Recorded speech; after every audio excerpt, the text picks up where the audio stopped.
Shalom from Jerusalem, November 2013, 5774. I'm dedicating this to my brother David in April, and Ofer and Yuval as engineering and musical help, and most of all to Bob Pruitt, who helped me to digitize the vinyl records of Winston Churchill in the 1940s, talking about the war era. When he mentions Germany and France and England, this is over 50 years ago. In a solemn hour for the life of our country, of our empire, of our allies, and above all, of the cause of freedom. A tremendous battle is raging in France and Flanders.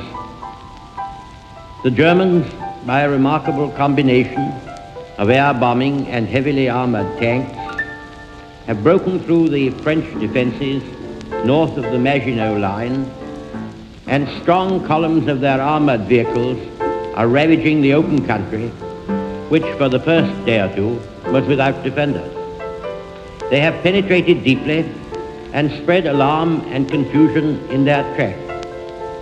Behind them there are now appearing infantry in lorries, and behind them again the large masses are moving forward. The regroupment of the French armies to make head against and also to strike at this intruding wedge has been proceeding for several days, largely assisted by the magnificent efforts of the Royal Air Force. We must not allow ourselves to be intimidated by the presence of these armored vehicles in unexpected places behind our lines. If they are behind our front, the French are also at many points fighting actively behind theirs. Both sides are therefore in an extremely dangerous position.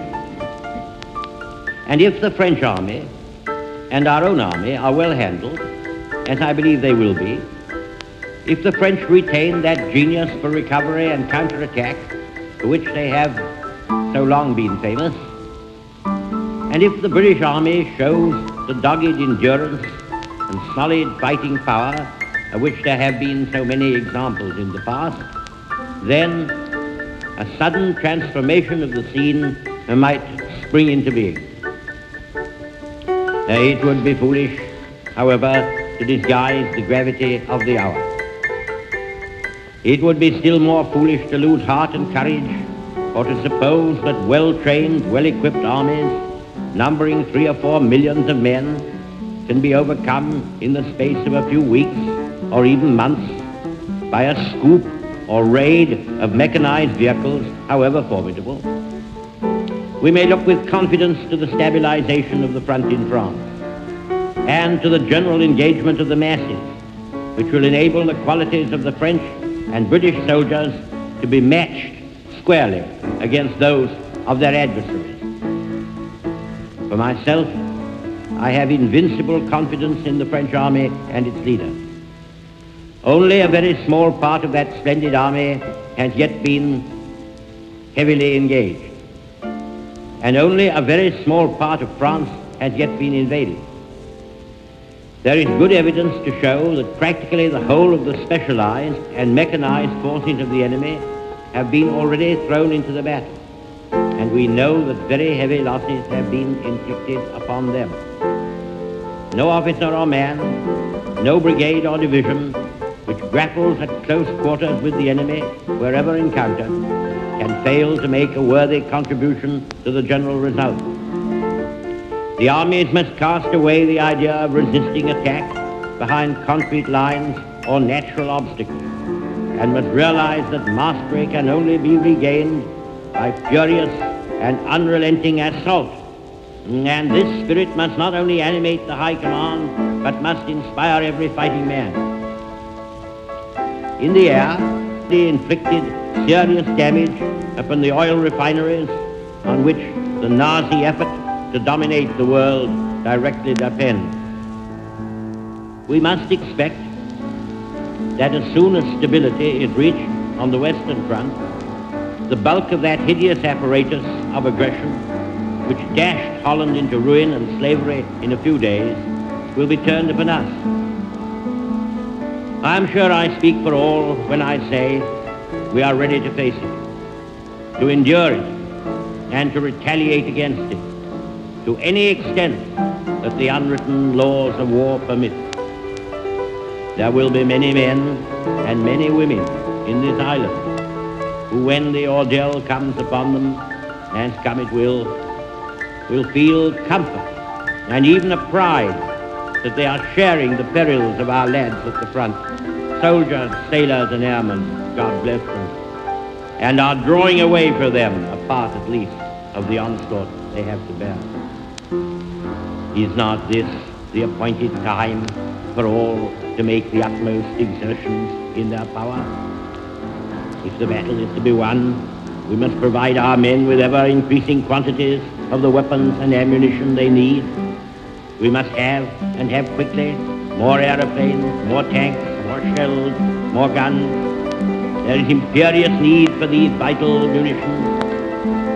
They increase our strength against the powerfully armed enemy. They replace the wastage of the obstinate struggle, and the knowledge that wastage will speedily be replaced enables us to draw more readily upon our reserves and throw them in now that everything counts so much. Our task is not only to win the battle, but to win the war. After this battle in France abates its force, there will come the battle for our island, for all that Britain is and all that Britain means. That will be the struggle.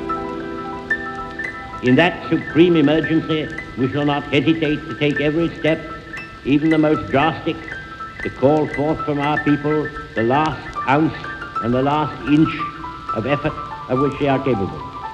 The interests of property, the hours of labor, are nothing compared to the struggle for life and honor, for right and freedom, to which we have vowed ourselves. I have received from the chiefs of the French Republic, and in particular from its indomitable Prime Minister, Monsieur Reynaud, the most sacred pledges that whatever happens, they will fight to the end, be it bitter or be it glorious. Nay, if we fight to the end, it can only be glorious. Having received His Majesty's commission, I have formed an administration of men and women of every party and of almost every point of view. We have differed and quarreled in the past, but now one bond unites us all, to wage war until victory is won, and never to surrender ourselves to servitude and shame, whatever the cost and the agony may be. If this is one of the most awe-striking periods in the long history of France and Britain, it is also, beyond doubt, the most sublime.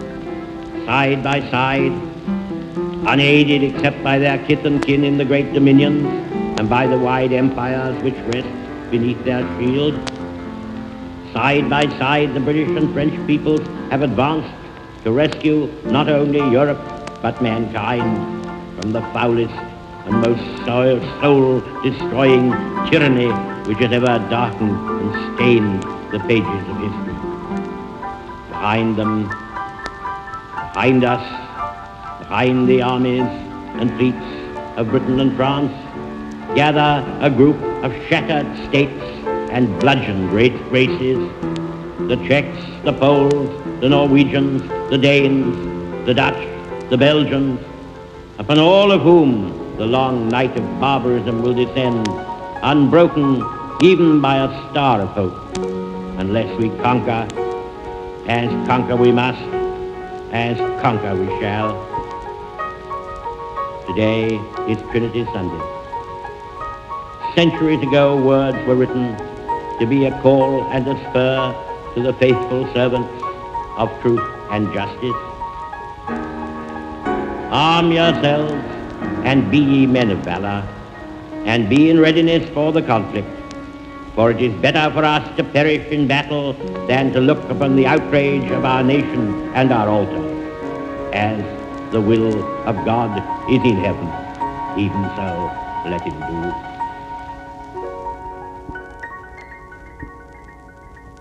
The disastrous military events which have happened in France during the last fortnight have not come to me with any sense of surprise. Indeed, I told the House of Commons, as you may remember, almost exactly a fortnight ago, that the worst possibilities were open. And I made it perfectly clear that whatever happened in France would make no difference to the resolve of Britain and the British Empire to fight on. Should the invader come to Britain, there will be no placid lying down of the people in submission before him, as we have seen, alas, in other countries. We shall defend every village, every town, and every city. The vast mass of London itself, fought street by street, could easily devour an entire hostile army, and we would rather see London laid in ruins and ashes than that it should be tamely and abjectly enslaved. I am bound to state these facts, because it is necessary to inform our people of our intentions, and thus to reassure them. This has been a great week for the Royal Air Force and for the Fighter Command.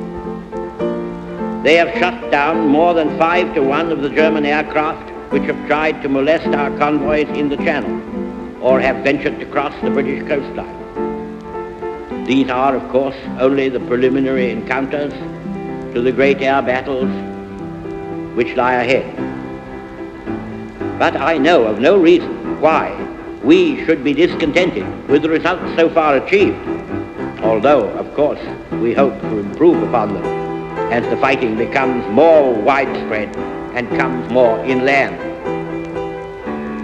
Around all lies the power of the Royal Navy, with over 1,000 armed ships under the white ensign, patrolling the seas.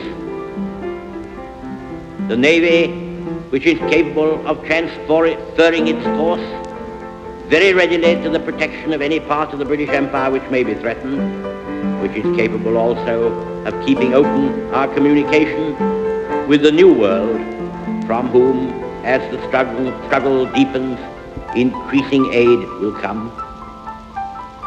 Is it not remarkable that after 10 months of unlimited U-boat and air attack upon our commerce, that our food reserves are higher than they have ever been, and that we have a substantially larger tonnage under our own flag, apart from great numbers of foreign ships in our control, than we had at the beginning of the war? Why do I dwell on all this? Not surely to induce any slackening of effort or vigilance. On the contrary, these must be redoubled, and we must prepare not only for the summer, but for the winter. Not only for 1941, but for 1942, when the war will, I trust, take a different form from the defensive in which it has hitherto been bound. I dwell on these elements in our strength, on these resources which we have mobilized and controlled. I dwell on it and them, because it is right to show that the good cause can command the means of survival, and that while we toil through the dark valley, we can see the sunlight on the uplands beyond. I stand at the head of a government representing all parties in the state, all creeds, all classes, every recognizable section of opinion. We are ranged beneath the crown of our ancient monarchy. We are supported by a free parliament and a free press.